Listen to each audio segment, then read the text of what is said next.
Cinema திரையுலகத்திலே எல்லா தரப்பட்ட தொழிலாளர்கள் முதற்கொண்டு பொதுமக்கள் முதற்கொண்டு அரசியல் தலைவர்கள் முதற்கொண்டு அனைத்து தரப்பினராலும் ஜாதி மதங்களுக்கு அப்பாற்பட்டு மனிதநேயத்தோடு நேசிக்கப்பட்ட ஒரு மாபெரும் தலைவர், நடிகர் சங்கத்தினுடைய தலைவராக பொறுப்பேற்று அந்த சங்கத்தை மீட்டெடுத்தவர், எங்களை போன்ற எண்ணற்ற கலைஞர்களுக்கு வழிகாட்டியாக திகழ்ந்தவர், மதிப்பிற்கும் மரியாதைக்கும் உரிய அண்ணன் கேப்டன் விஜயகாந்த் அவர்களுடைய 2வது ஆண்டு குரு பூஜை விழா இன்றைக்கு சிறப்பாக நடந்து கொண்டிருக்கிறது.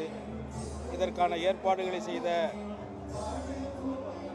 அவருடைய மனைவி மதிப்பிற்கும் மரியாதைக்கும் உரிய பிரேமலதா விஜயகாந்த் அவர்களுக்கு என்னுடைய நன்றியை இந்த நேரத்திலே உரித்தாக்கி, ஒரு திரைப்பட நடிகராக இருந்தவரை ஒரு சாமானிய மக்கள் எந்த அளவுக்கு நேசித்திருந்திருந்தால் இன்றைக்கு சபரிமலை ஐயப்பன் கோவிலுக்கு எப்படி 48 நாட்கள் விரதம் இருந்து இருமுடி சுமந்து செல்கிறார்களோ, அதைப்போல் 18 நாட்கள் விரதம் இருந்து இன்றைக்கு அவருடைய அந்த 2வது குரு பூஜை விழாவிலே எண்ணற்றோர் பயபக்தியோடு கலந்து கொண்ட ஒரே விஷயம், அவர் ஒரு தெய்வத்தன்மையை அடைந்து விட்டார் என்பதுதான் அது அர்த்தம் குறிக்கிறது.